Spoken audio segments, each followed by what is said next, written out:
Hello friends, welcome. My name is Kamalveer. आज हम topic discuss करेंगे defence and strategic studies, assumptions and approaches. So आज से हम स्टार्ट कर रहे हैं यूजीसी नेट जेआरएफ के लिए preparation defence and strategic studies subject में।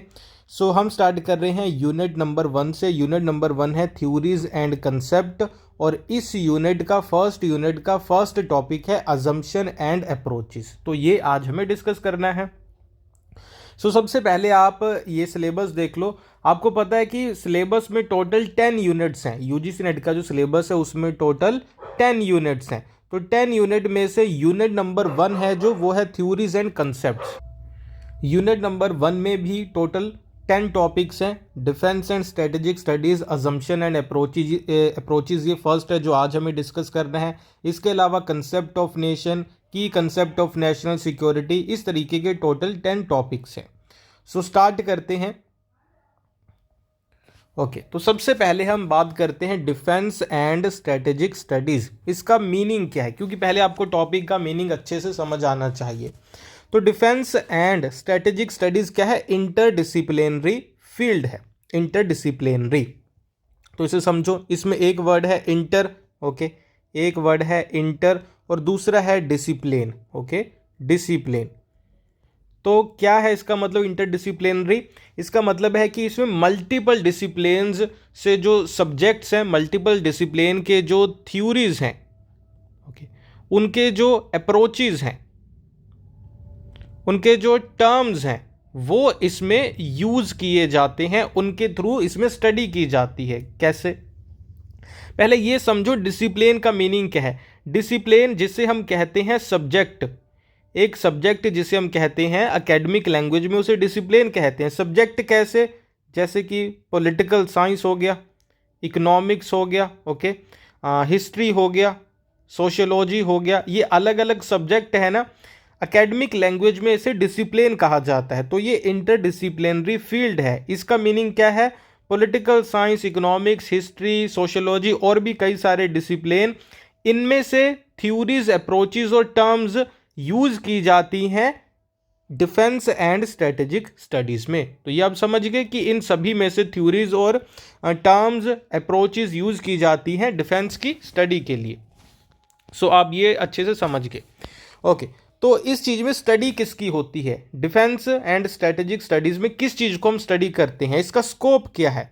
स्कोप क्या है? तो इसमें स्टडी होती है यूज ऑफ मिलिट्री फोर्स की, स्ट्रेटेजी कैसे फॉर्म की जाती है, नेशनल सिक्योरिटी पॉलिसीज का फॉर्मुलेशन कैसे होता है, उसका इम्पैक्ट क्या है, इन्फ्लुएंस क्या होता है, किस अप्रोच, किस आइडियोलॉजी के अकॉर्डिंग उन्हें बनाया जाता है, मिलिट्री की हिस्ट्री के बारे में, international relation, political science, military technology. तो ये सभी टॉपिक्स स्टडी किए जाते हैं डिफेंस एंड स्ट्रेटेजिक स्टडीज में। और ये आप कह लो कि मेन टॉपिक्स है, इसके बाद फिर सब टॉपिक बहुत होते हैं।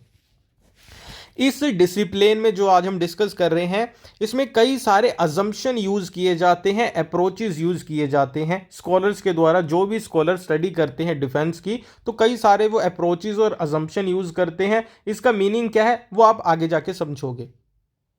इसका डेवलपमेंट कब हुआ? डिसिप्लिन का।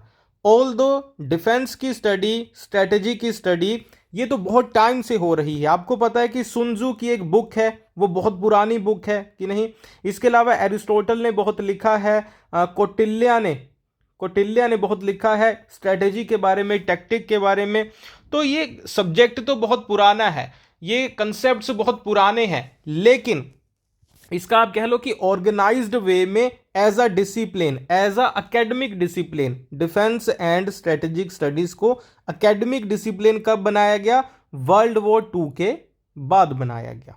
क्योंकि इसी टाइम पे ये देखा गया कि ये बहुत इंपॉर्टेंट है कि मिलिट्री पावर का इंटरनेशनल पॉलिटिक्स में क्या रोल है, उस चीज की हम स्टडी करें। क्योंकि वर्ल्ड वॉर 2 हुआ, मिलिट्री पावर के थ्रू ही आपको पता है कि सारा जो वर्ल्ड ऑर्डर है उसका सेटलमेंट हुआ, री एमर्जेंस हुआ। तो मिलिट्री पावर का क्या रोल है? जब मिलिट्री पावर को आपको स्टडी करना है, तो यानी कि आप स्टडी कर रहे हो डिफेंस को, स्ट्रेटेजी को, टैक्टिक को। तो वर्ल्ड वॉर 2 के बाद इसकी इंपॉर्टेंस बहुत ज्यादा इंक्रीज हो गई।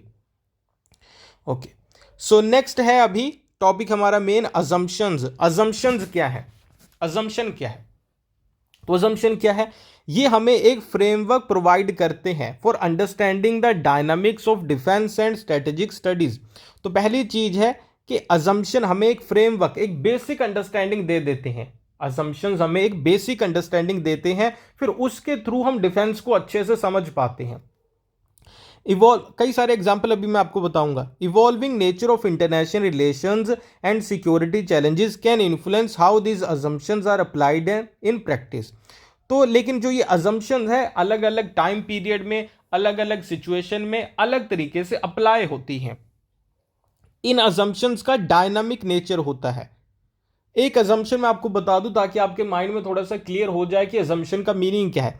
एक अजम्पशन ये है ना कि हर एक नेशन या फिर हर एक स्टेट या फिर आप कंट्री कह लो, ये हमारी आम लोगों की भी अजम्पशन है, कॉमन पीपल की अजम्पशन है, जो स्कॉलर्स है उनकी भी अजम्पशन है। वो क्या है कि हर एक नेशन स्टेट अपने इंटरेस्ट के लिए ही काम करता है, अपने सर्वाइवल के लिए काम करता है।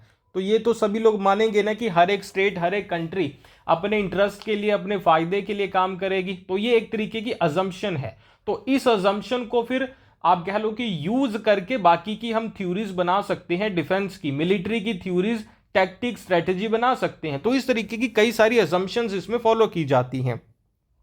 इनका डायनामिक नेचर होता है। ओके, तो these assumptions are and approaches are not mutually exclusive and scholars often draw on multiple perspectives to gain a comprehensive understanding of defense and strategic issues।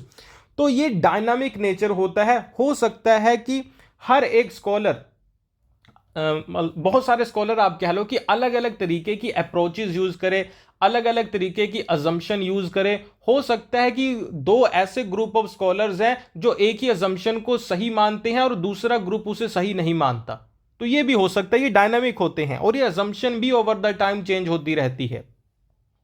Evolution of assumption, ऐसा नहीं है कि ये assumption किसी इंसान ने, किसी स्कॉलर ने एक दिन बैठ के बना दी। ये धीरे धीरे इवॉल्व होती गई।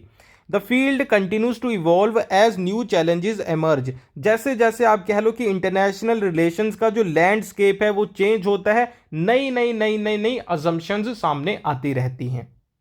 जैसे हम आप कह लो कि एक अजम्पशन ये थी, मान लो अजम्पशन है कि जो यूनाइटेड स्टेट्स ऑफ अमेरिका है, यूएसए है, वो ह्यूमन राइट्स के लिए वर्क करता है, मान के चलो, ठीक है।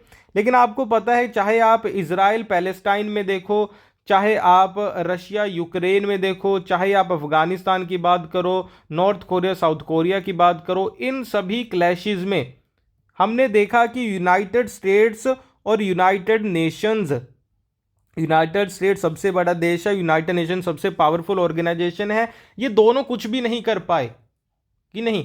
तो अजम्पशन ऐसे टूटती भी है। मीनिंग क्या है अजम्पशन का? ये क्या है? एक फाउंडेशनल बिलीफ होता है स्कॉलर का। किसका? स्कॉलर का। जो भी स्टडी करता है डिफेंस को, स्कॉलर है, उसके अंदर एक बिलीफ होता है, बिलीफ सिस्टम है ये एक।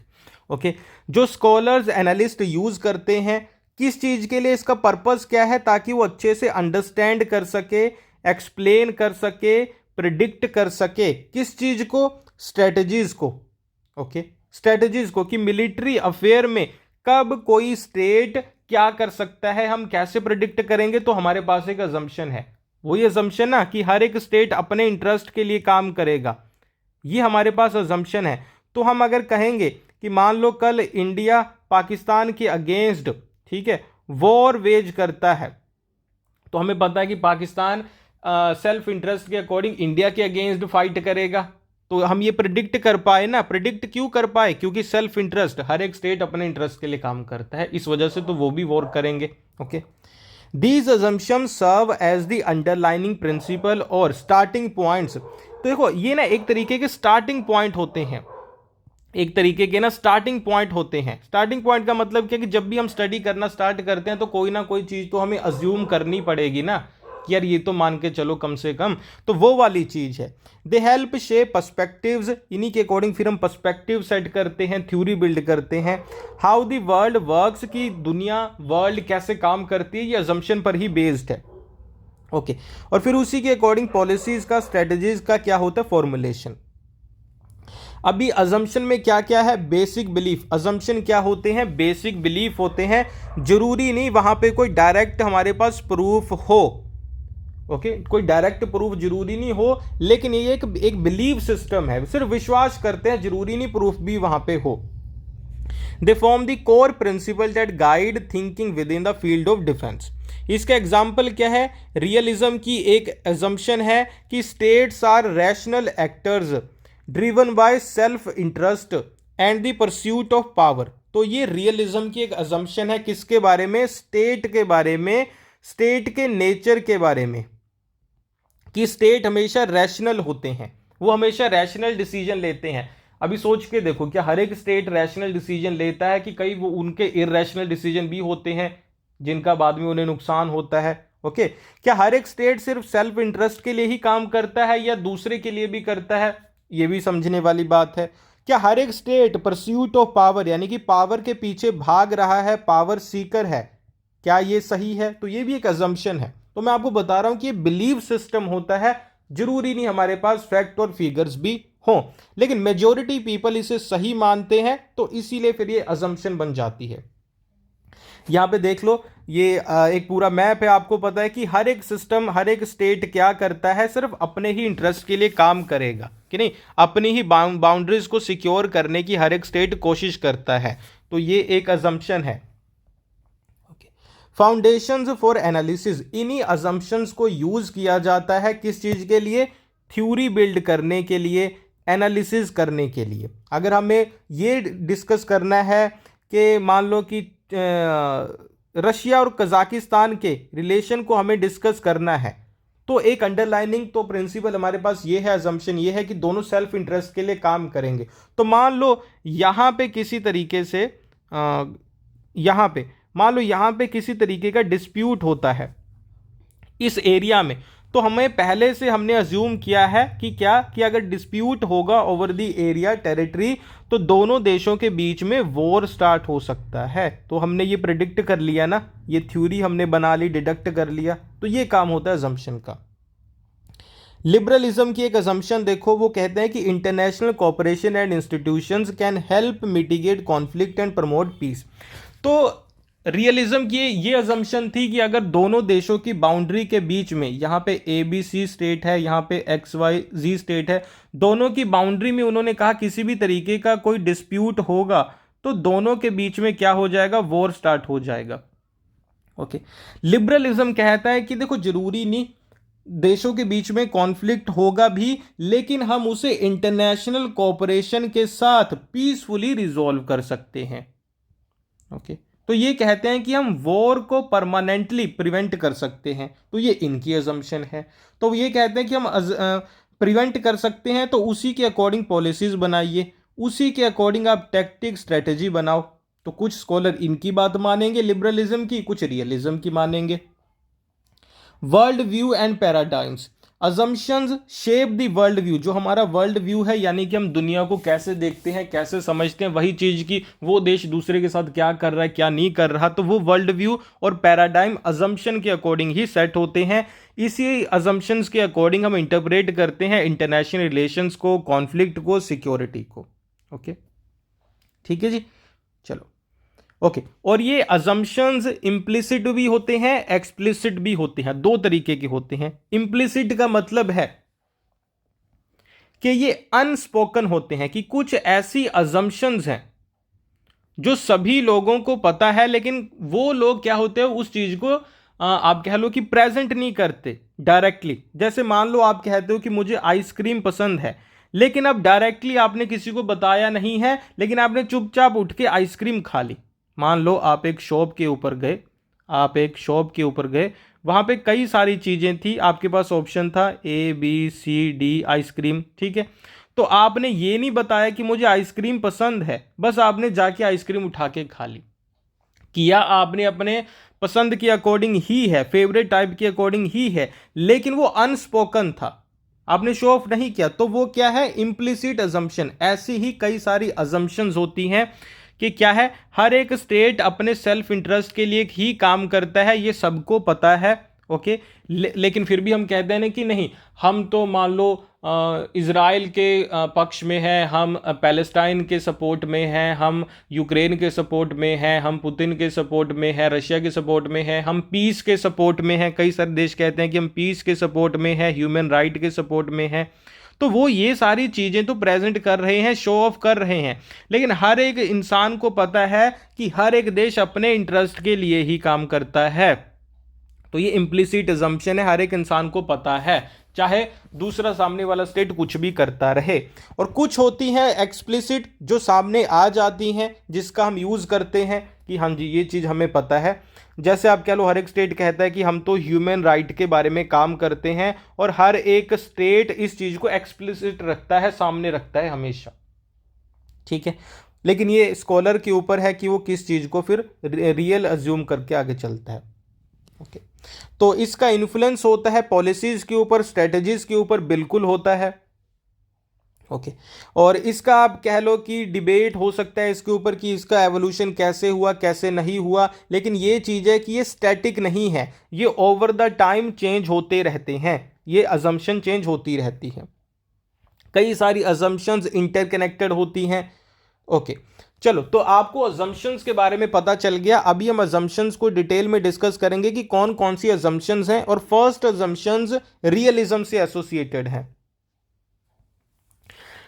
यहां तक ये पार्ट नंबर 1 था इस वीडियो का, इस टॉपिक का।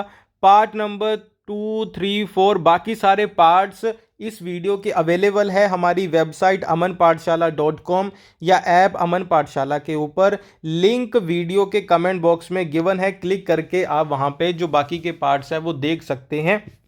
कमेंट बॉक्स में लिंक होगा, डिस्क्रिप्शन बॉक्स में लिंक होगा। इसके अलावा जो यूनिट नंबर 1 के सभी टॉपिक्स हैं सभी हमारे ऐप के ऊपर अवेलेबल हैं, थ्योरीज एंड कंसेप्ट के, तो आप जाके देख सकते हो। कोई भी डाउट हुआ तो आप कमेंट करके मुझे पूछ लेना, या फिर आपको ये व्हाट्सएप का नंबर यहाँ पे लिखा हुआ दिखाई दे रहा होगा, इस पे कांटेक्ट करके मुझसे पूछ लेना। फर्स्ट टॉपिक अभी हमने कंप्लीट किया है, वो भी हाफ। इसका सेकेंड पार्ट अवेलेबल है ऐप और वेबसाइट के ऊपर। अपना ध्यान रखिए। Thank you for watching this video. Bye bye.